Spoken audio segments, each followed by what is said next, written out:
Success zone Simaria, physics with Yashwant sir. ठीक है, तो आज हम पढ़ाने वाले हैं इंटरनल रेजिस्टेंस। इससे पहले आप रेजिस्टेंस के बारे में जानते होंगे। रेजिस्टेंस जितना भी आप पढ़े हैं 10th क्लास और इससे पहले, तो बाकी एक्सटर्नल रेजिस्टेंस के बारे में पढ़े। आज हम लोग पढ़ेंगे इंटरनल रेजिस्टेंस, जो सेल के अंदर का होता है। तो इसमें एक अपोजिशन होता है, सेल के अंदर एक इलेक्ट्रोलाइटिक सॉल्यूशन होता है जिसके द्वारा अपोजिशन किया जाता है। तो उसी अपोजिशन के कारण उसके अंदर इलेक्ट्रॉन प्रवाह का विरोध होता है, उसी को बोलते हैं internal resistance. The resistance offered by electrolytic solution inside the cell, cell यानी battery, inside the cell to oppose, oppose यानी विरोध करता है, the flow of electric current, electric current बहाव का, यानी इलेक्ट्रिक करंट बहने का क्या करता है, ये विरोध करता है। कौन करता है? इलेक्ट्रोलाइटिक सॉल्यूशन, उसी को बोलते हैं इंटरनल रेजिस्टेंस। इसे स्मॉल आर से डिनोट किया जाता है। और जो एक्सटर्नल रेजिस्टेंस का एसआई यूनिट होता है वही इंटरनल रेजिस्टेंस का भी होगा, ओम।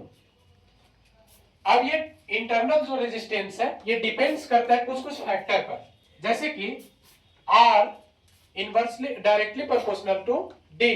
डी क्या कहलाएगा? तो सेपरेशन, यानी जो बांटता है, separation between electrodes. Electrodes it means बड़ा प्लेट और छोटा प्लेट, तो इसका डिस्टेंस यानी सेपरेशन कितना है उस पर डिपेंड करता है इंटरनल रेजिस्टेंस। उसके बाद प्लेट ऑफ इलेक्ट्रोड्स, इलेक्ट्रोड्स का प्लेट कितना बड़ा है उस पर डिपेंड करता है। एरिया अगर जहां बड़ा होगा तो इंटरनल रेजिस्टेंस छोटा होगा, प्लेट का एरिया अगर जहां छोटा होगा तो इंटरनल रेजिस्टेंस भी बड़ा होगा। और डिपेंड करता है ये टेम्परेचर पर। सबसे मुख्य बात ये है कि टेम्परेचर के इनवर्सली होता है। अगर जब टेम्परेचर बढ़ा दिया जाए तो इंटरनल रेजिस्टेंस घट जाएगा, और टेम्परेचर कम कर दिया जाए तो ये बढ़ जाएगा। और ये directly proportional to C. C for concentration of electrolytic solution in which used to in the battery, जो बैटरी में यूज करते हैं उसी का कंसंट्रेशन होता है। तो कंसंट्रेशन जिस तरह से रहेगा उसी तरह से उसका इंटरनल रेजिस्टेंस होगा। कंसंट्रेशन ज्यादा होगा तो इंटरनल रेजिस्टेंस भी ज्यादा होगा। और इसका सिंबल, इट मींस बैटरी का सिंबल, तो बैटरी के अंदर ही एक जो रेजिस्टेंस होता है उसी रेजिस्टेंस को इंटरनल कहते हैं, और इंटरनल का सिंबल इस तरह से दिखाया जाता है। ये प्रत्येक सेल में मिलेगा, इस तरह से जो है प्रत्येक सेल में मिलेगा। जहां ई क्या कहलाएगा? ईएमएफ ऑफ द सेल, यानी इलेक्ट्रोमोटिव फोर्स, ईएमएफ कहलाएगा।